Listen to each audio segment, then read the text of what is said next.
వాళ్ళని పునాది చేసి ఎదగాలని, తరిమే వాళ్ళని హితులుగా తలచి ముందుకెళ్ళాలని,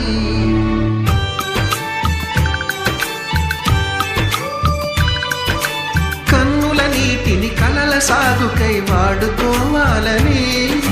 కాచే నిప్పుని ప్రమిదగా మలచి కాంతి పంచాలని, గుండెతో ధైర్యం చెప్పెను,